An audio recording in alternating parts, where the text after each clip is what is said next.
Okay, so today we're going to start with replacing the clutch and the flywheel on the Amarok. The bucket is already up on stands, so for starters I'll start off by removing the air filter box, the intake pipe, then deeper down there, not sure if you can see without the light, the downpipe with a catalytic converter, and then the starter below that.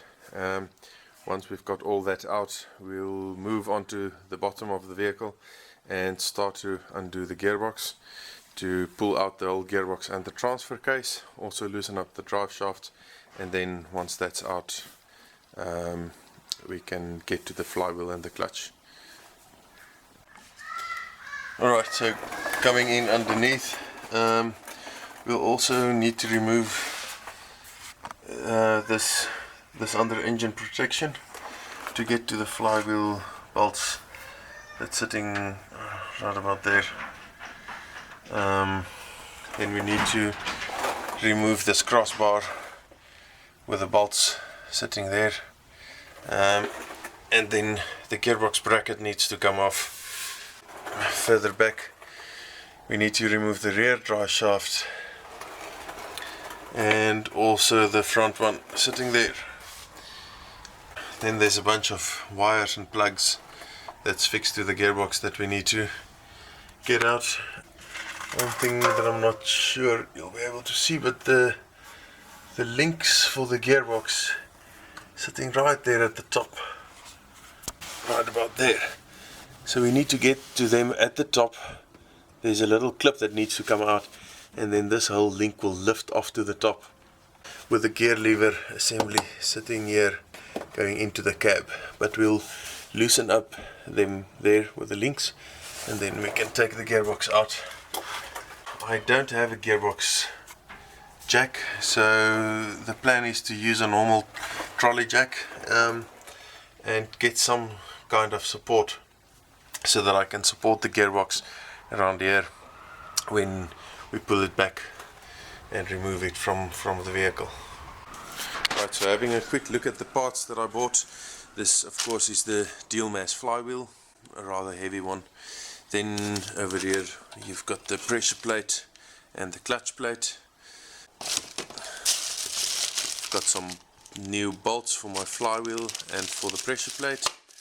I've got the new concentric slave that needs to come in, and then I've also got a new rear main oil seal. I'm not sure yet if I'm going to put this in, but well, since the vehicle is standing on 250,000 kilometers, it might be a good idea to just do it now.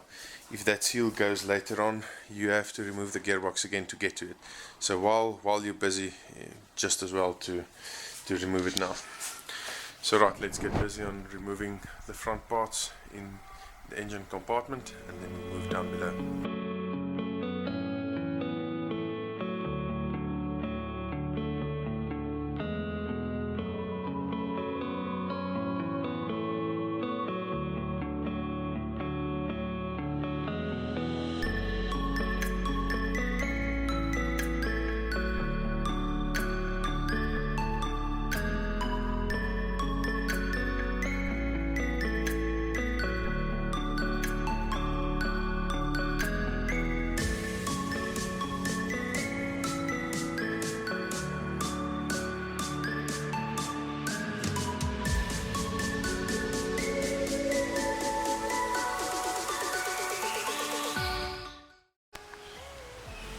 Okay, so what I've done so far, I've removed this clamp from around there at the turbo.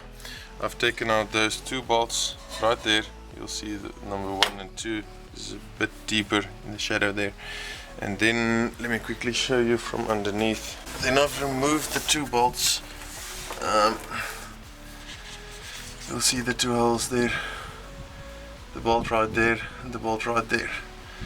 And then also there's a clamp here at the bottom, this little clamp, you take that off, and then you can remove the cat to the top.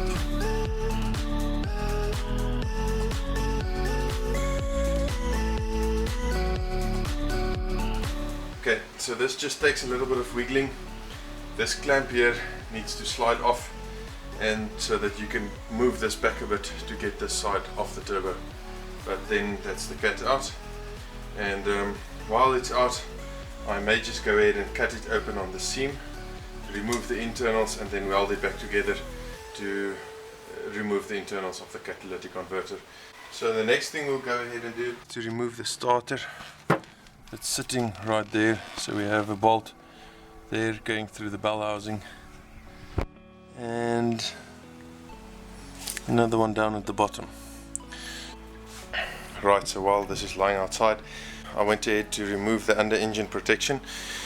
The easiest way to do this, I've heard many people speculate that you need to take the bumper off to remove this under engine protection, which is not true. You simply undo the back 4 bolts first. You can leave one in. Then what I normally do is to undo these 2 first, because these 2 will keep this whole frame from sagging and dropping out. So I first undo the front one, and then secondly the rear one. Then I'm actually lying underneath the vehicle, well, halfway, with my left knee pressing right under there, and then holding around about here with my right hand, and then using my left hand to undo this bolt. That way you can actually catch this with your right hand and your knee and balance it while you undo the right bolt, or the bolt with your left hand, and then it's easy to just drop it down and pull it out under the vehicle.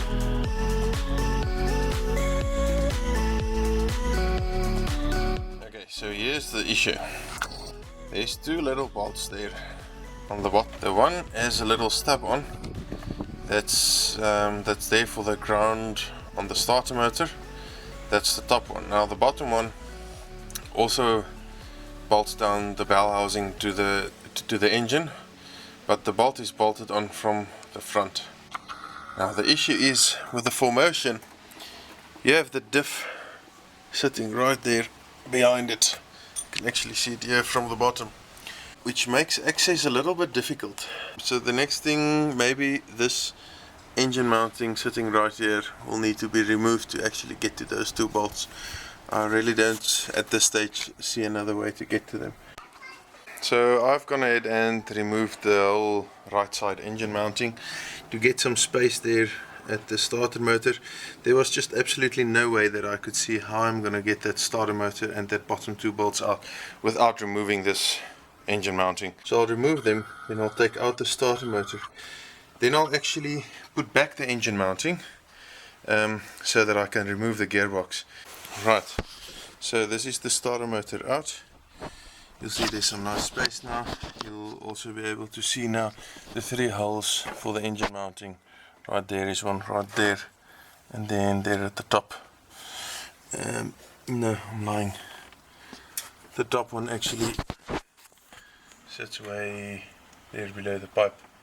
Not sure if you can actually see it. So I'll put the engine mounting back now. Then I'll continue with the stripping to get the gearbox out, but at least the starter motor is a big part of it. So that's the engine mounting back in place, with the starter motor removed. Okay, so next I have to remove the driveshaft. First the rear one, and then we'll move around to the front one. Then I'll need to get that one off. I'm not too sure. I think you can lever this one off and then it will pop off. I'm still not entirely sure if I should take this whole driveshaft out. I may have to need to take that front part out, otherwise I'll sit with this part of the driveshaft in the way when I pull the bell housing back, and I might not get it lower down. Okay, so I got the driveshaft removed. Pretty simple. The only thing I forgot to mention, the slip joint sits here just behind the center bearing, so you have to release these 2 nuts on top of the center bearing housing so that this whole bearing can tilt backwards as you lift up the center part or the front part of the driveshaft, and then it's easy enough to just fix it with a cable tie so that it's out of the way. Right, so this is the front driveshaft. I haven't had a chance to take a video of the last bit of work. but I'll quickly show you where I'm at now. So you'll see the front driveshaft there is out.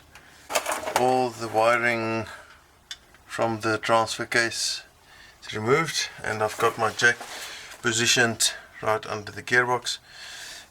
So next I will remove this crossbeam here, right there.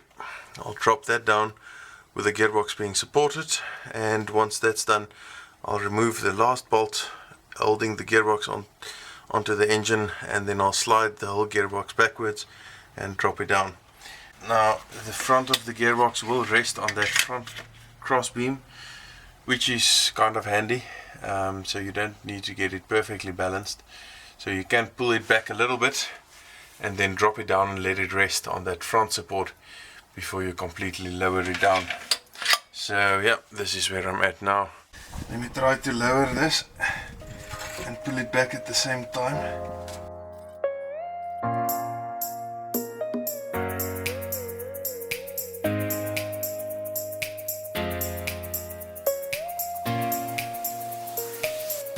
Okay, so a bit difficult to take a video while removing this, but basically the gearbox we balanced on this trolley jack, and we slid that out all the way from under the bucket.